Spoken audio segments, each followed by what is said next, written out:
حضرت ابو سعید خدری رضی اللہ تعالی عنہ بیان کرتے ہیں کہ انصار کے کچھ لوگوں نے رسول اللہ صلی اللہ علیہ وسلم سے سوال کیا۔ آپ صلی اللہ علیہ وسلم نے انہیں دیا، پھر دوبارہ انہوں نے سوال کیا، پھر آپ صلی اللہ علیہ وسلم نے انہیں کچھ دیا، یہاں تک کہ جو مال آپ صلی اللہ علیہ وسلم کے پاس تھا وہ ختم ہو گیا۔ تمام مال ختم کر لینے کے بعد پھر آپ صلی اللہ علیہ وسلم نے فرمایا، جو مال میرے پاس ہے میں اس کو تم سے روک کر نہیں رکھتا، البتہ جو شخص سوال کرنے سے کنارہ کش رہا، یعنی اس نے سوال نہ کیا کرتا، اللہ تعالیٰ اس کو بچاتے ہیں، اور جو شخص استغناء اختیار کرتا ہے اللہ تعالیٰ اس کو غنی کر دیتے ہیں، اور جو شخص صبر کرنے کی کوشش کرتا ہے اللہ تعالیٰ اس کو صابر بنا دیتے ہیں، اور کسی شخص کو صبر سے بہتر اور وسیع تر عطیہ نہیں دیا گیا ہے۔ اس حدیث میں آپ صلی اللہ علیہ وسلم کی سخاوت کو بیان کیا گیا ہے۔ آپ صلی اللہ علیہ وسلم بہت ہی سخی تھے، اور جو کچھ بھی آپ صلی اللہ علیہ وسلم کے پاس ہوتا سب کچھ اللہ کے راستے میں قربان کر دیتے، اپنے لیے اپنے پاس اس میں سے کچھ بھی نہیں رکھتے تھے۔ مزید یہ فرمایا ہے کہ جو شخص مانگنے سے بچتا ہے، یعنی سوال وغیرہ نہیں کرتا ہے، اللہ تعالیٰ اس کی جتنی بھی ضروریات زندگی ہوتی ہیں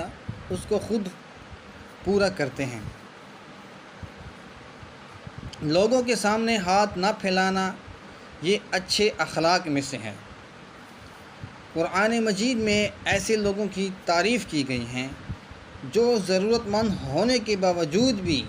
یعنی ان کو ضرورت بھی ہوتی ہے پھر بھی وہ سوال نہیں کرتے ہیں۔ اس قرآن مجید میں فرمایا گیا ہے کہ ناواقف آدمی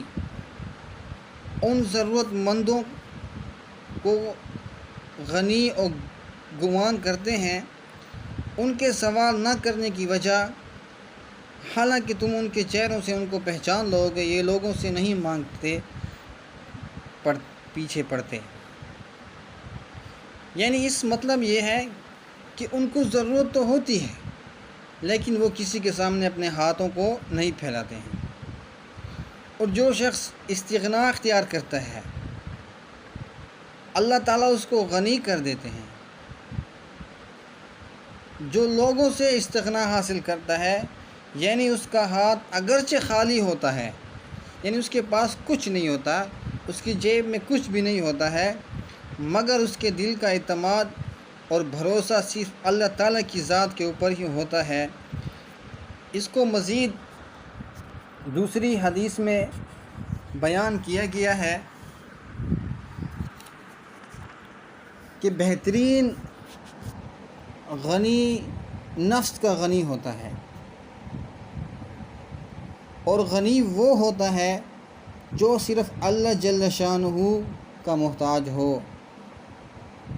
اور اللہ جل شانہ سے ہی سوال کرے، باقی کسی سے بھی سوال نہ کرے۔ اور اس حدیث میں آخری چیز صبر کے بارے میں فرمایا گیا ہے کہ صبر سے بڑھ کر اور وسیع تر کسی کو کوئی چیز عطا نہیں کی گئی، یعنی جو شخص صبر کرتا ہے